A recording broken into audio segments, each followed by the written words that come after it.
وہ خیرت مند ایک بھول کرے میری دیوانگی قبول کرے۔ واہ اب دیکھیے شاعر نے کہا وہ خیرت مند ایک بھول کرے، خیرت مند سے خطاب نہیں کیا، خیرت مند کو سیکنڈ پرسن لیا، یعنی اس خیرت مند تک پیغام پہنچایا جائے کہ راہ کسی اور سے، خیرت مند یہاں موجود نہیں ہے، وہ ایک بھول کرے۔ کیوں؟ اگر یہاں موجود ہو تو شاعر کو جرات نہ ہو کہ اس کو یہ کہے کہ ایک بھول کرو، کیونکہ وہ محبوب ہے۔ تو اصل میں وہ بھول یہ ہے کہ جس کا خیرت کے ساتھ کوئی تعلق نہیں ہے، یہ گستاخی ہوتی ہے اگر اس کو سامنے کہا جاتا ہے، اس لیے اس کو تھرڈ پرسن بیہیو کیا اور کہا کہ یہ ایک بھول کرے، میری دیوانگی قبول کرے۔ میری دیوانگی قبول کرے دو معنی میں دیوانہ ہوں وہ مانتا نہیں، مان جائے، یا یہ اسی دیوانگی کے حال میں مجھے قبول، میں دیوانہ ہی رہوں اور وہ قبول کرے، اگرچہ اس کے لیے بھول ہے کہ یہ دونوں باتیں خیرت کے خلاف ہے، اور وہ ہے خیرت مند، اور یہ بھی نہیں کہا کہ غلطی کرے، بھول کرے، بھول غفلت کی بنیاد پر ہو جاتی ہے، خیال کہیں اور ہوتا ہے، جبکہ غلطی میں باقاعدہ آدمی رسپانسیبل ہوتا ہے، بھول میں رسپانسیبل نہیں ہے۔ غلطی سے میں نے روزے میں پانی پیا، مجھ کو یہ روزہ رکھنا پڑے، غلطی سے، یعنی کلی کر رہا تھا، پانی نگل گیا، یہ روزہ مجھے رکھنا پڑے۔ بھول سے میں نے ایک مٹکا پانی پیا، مجھے روزہ نہیں رکھنا پڑے۔ اگر بھول سے وہ اس طرح کرے تو بات بنے گی، خیرت مند بہت ہے، وہ غلطی نہیں کرے۔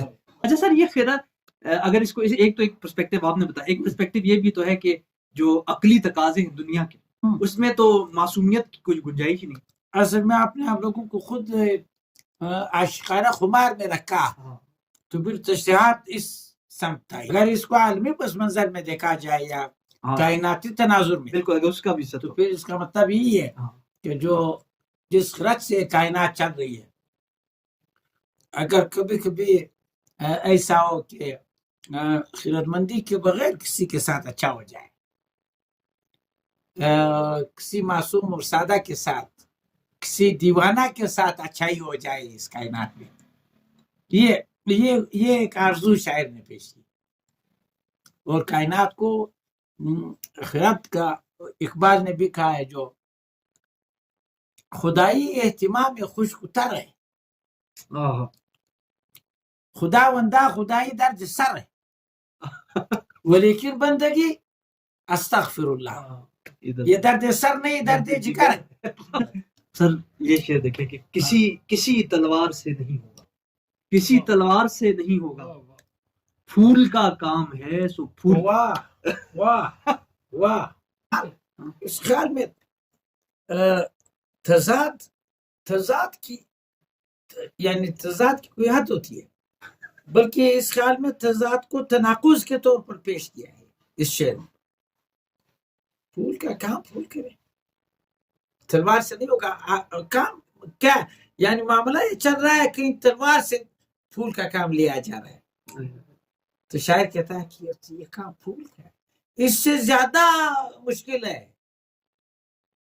یہ تلوار سے جو تم کام کر رہے ہو اس سے زیادہ مشکل ہے، اسی لیے آسان دھندا تم نے ڈھونڈ لیا، تلوار سے وہ کام لے رہے ہو، یہ کام پھول کا تھا، اور پھول اپنا کام کرے یہ مشکل کام ہے۔ جب تم نے ایک انریسٹ پیدا کیا، انریسٹ کا مطلب یہ ہے کہ پھول کا کام تلوار سے کیا جائے، اب آسان ہوا انریسٹ۔ جب انریسٹ کا کیا مطلب ہے؟